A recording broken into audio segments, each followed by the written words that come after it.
ஆரம்பத்துல நான் பிரெஞ்சு கதைக்கும் போது என்னென்ன தவறுகள் செய்தனான்னு சொல்லி உங்களுக்கு நான் சொல்ல போறேன். இதே நான் உங்களோட பகிர்ந்து கொள்றேன்னு சொல்லி சொன்னா, நான் செய்த தவறுகள் மாதிரியே நீங்களும் இப்ப செய்து கொண்டு இருக்கலாம். அதுக்காகத்தான் நான் இத சொல்றேன். நீங்க இப்பவே அந்த தவறுகளை கொஞ்சம் கொஞ்சமா திருத்தி கொண்டு நீங்க பிரெஞ்சு கதைக்க பழகுங்க. அதுக்காகத்தான் நான் முக்கியமா இந்த வீடியோல இத பற்றி சொல்றேன். வீடியோக்கு போறதுக்கு முதல் இதுல தெரிகிற இந்த பொருளிட பேர் உங்களுக்கு தெரிஞ்சிருந்தா எனக்கு கமெண்ட்ல எழுதுங்க.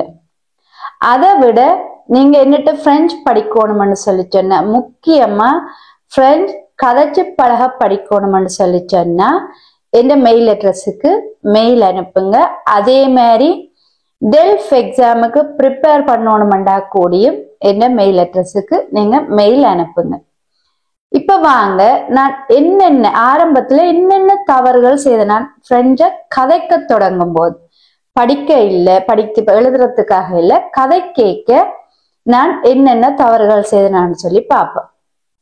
அதுல முதலாவது முக்கியமான தவறு நான் செய்தேன். அது என்ன தவறுன்னு சொல்லி சொன்னா, ஆரம்பத்துல நான் பிரெஞ்சு கொஞ்சமா கதைச்சு பழகின உடனேயே என்ன செய்வேன்னு சொல்லி சொன்னா, போன்ல கதைக்க மாட்டேன். போன்ல பிரெஞ்சு கதைக்க மாட்டேன். போன்ல கதைக்க மாட்டேன்டா நீங்க சும்மா கதைக்கிறத யோசிக்காதீங்க. போன்ல பிரெஞ்சு கதைக்க மாட்டேன். அதுக்கு ஒரு உதாரணம் சொல்றேன். என்னன்னு சொல்லி சொன்னா, இப்ப டாக்டர்கிட்ட ஒரு ராந்தேவு வைக்கணும், ஒரு இதொண்டு வைக்கணும், சந்திப்பொண்டு வைக்கணும்.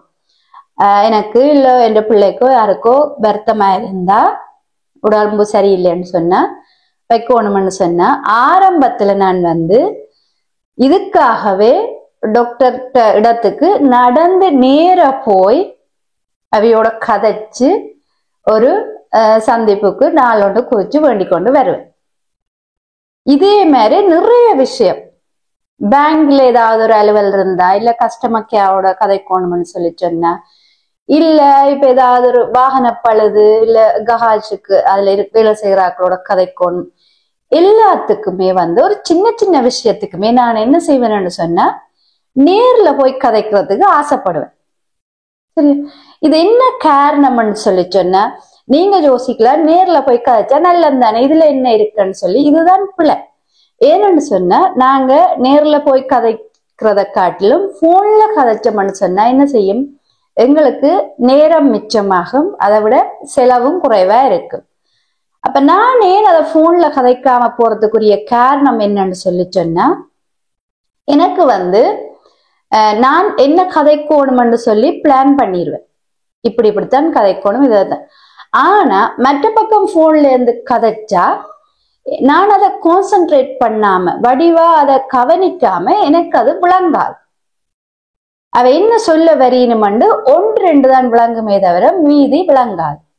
இந்த ஒரு காரணத்துக்காகவே நான் என்ன செய்வேன், நேரடியா போய் கதைக்கிறதுக்கு ஆசைப்படுவேன். ஏன்னு சொன்னா, நேரடியா கதை கேட்க அவையோட செய்கை மூலம் இல்ல அவ கதைக்கிற விதத்தை வச்சு எனக்கு அதை விளங்கி கொள்ளக்கூடிய மாதிரி இருக்கு.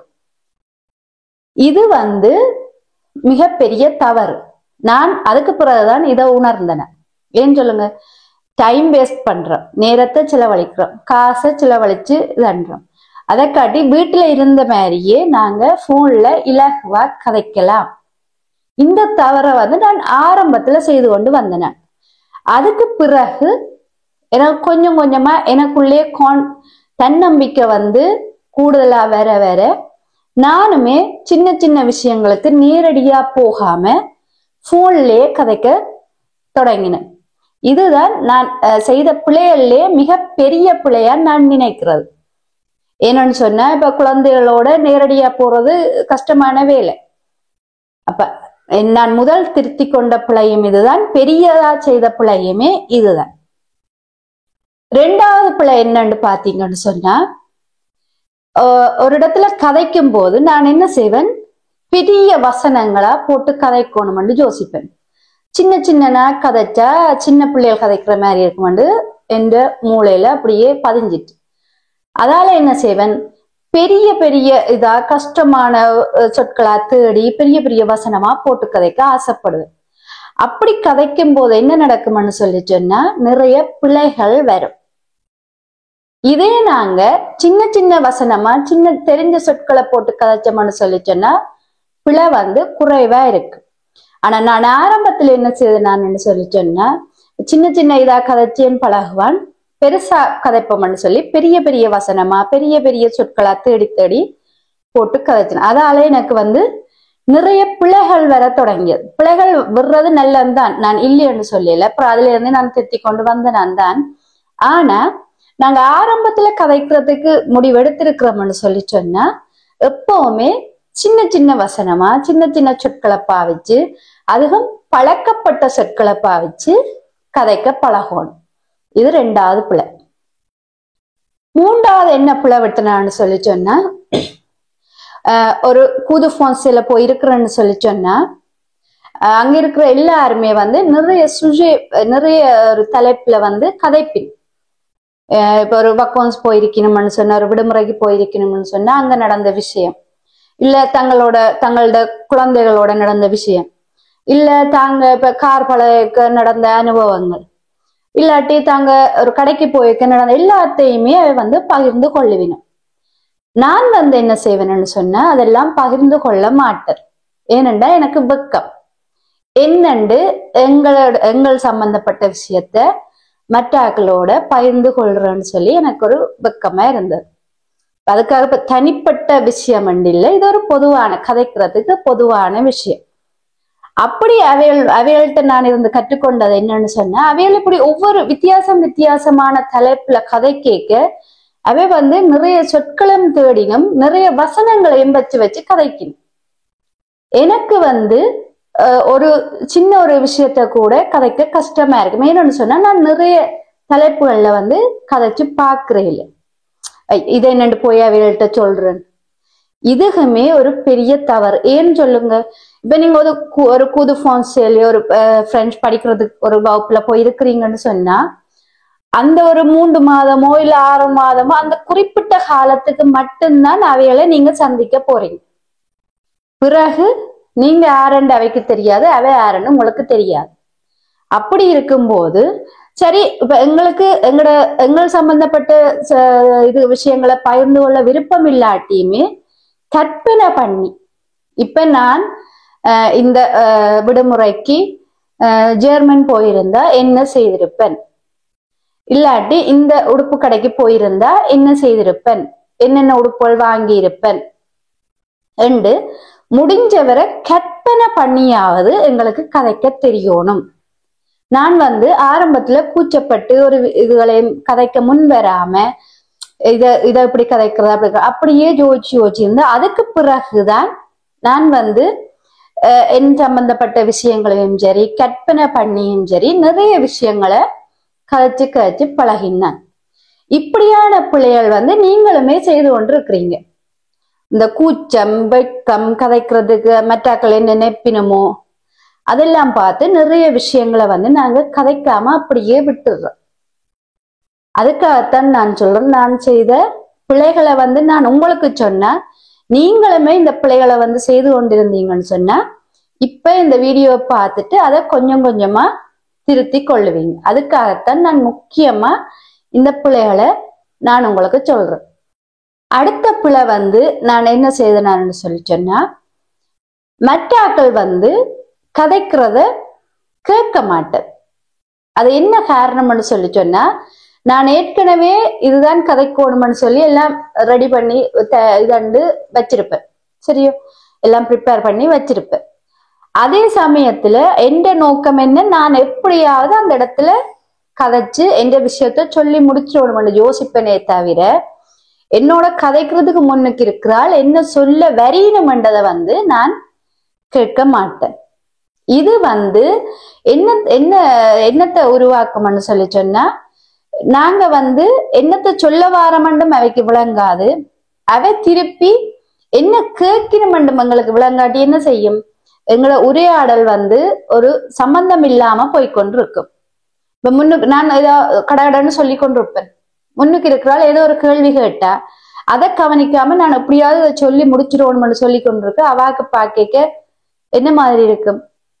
இந்த பிளான் நான் நிறைய இடத்துல செய்திருக்கிறேன். 1-2 கேள்விகளுக்கு அவதானிச்சு அதுக்கு சொல்லி போட்டு சில 1-2 கேள்விகளுக்கு சொல்லாம எந்த விஷயத்த மட்டும் சொல்லி கொண்டிருப்பேன். அதுல காரணம் என்னன்னு சொல்லி சொன்னா பயப்படுறது. நாங்க ஒரு இடத்துக்கு போனோம்னு சொன்னா பொறுமையா அமைதியா நிதானமா இருந்து அவ என்ன சொல்ல வரினுமன்றதை கேட்டு அதுக்கு பிறகு எங்கட விஷயத்த சொல்லி இல்ல எங்கட பிரச்சனைகளை சொல்லி அதுதான் கதைக்கிறதுக்குரிய ஒரு முறை. இந்த பிள்ளை நான் ஆரம்பத்துல விட்டு கொண்டு இருந்தேன். என்ன எப்படியாவது பயத்துல எப்படியாவது ஃப்ரெண்ட்ஸ்ல கதைச்சு முடிச்சிடணும் சொல்லிடணும் இல்லாட்டி நான் எல்லாம் ரெடி பண்ணி வச்சது மறந்துடுமோ தெரியா என்ற ஒரு பயத்துல அவ என்ன கதைக்கணும்னு கேட்காம வேகமா நான் அதை சொல்லி முடிக்கிறது. கடைசியா நான் செய்த தவறு என்னன்னு சொல்லி சொன்னா சில இடங்கள்ல எனக்கான வாய்ப்பை நான் தவற விட்டுருக்கிறேன். அது என்னன்னு சொல்லி ஒரு சின்ன ஒரு உதாரணத்தை ஒரு நடந்த சம்பவத்தை பற்றி நான் உங்களுக்கு சொல்றேன்.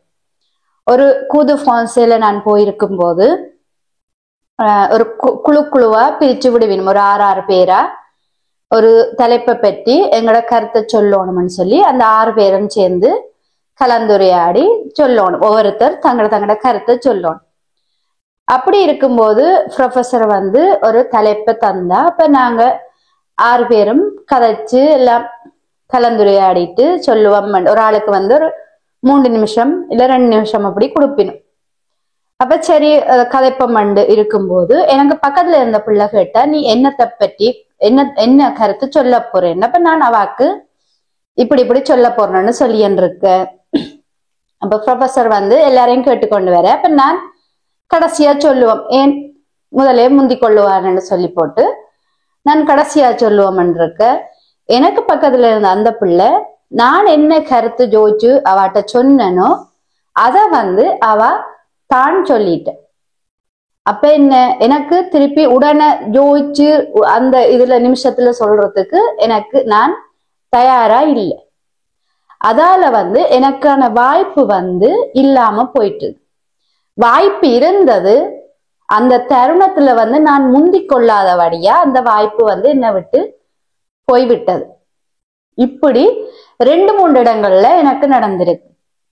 என்ன நான் கடைசியா சொல்லுவோம் பொறுமையா பாப்போம் என்று சொல்லி நான் யோசிச்சு எனக்கான வாய்ப்பு தவறி போய்விட்டது. அதைத்தான் நானும் சொல்றேன். நீங்களுமே பிறகு கதைப்பம் இல்ல பிறகு சொல்லுவோம் இல்ல முதலாவே கதைக்கட்டும் இப்படி பார்த்து கொண்டு உங்களுக்கான வாய்ப்புகளையும் நீங்க தவற விடக்கூடாது.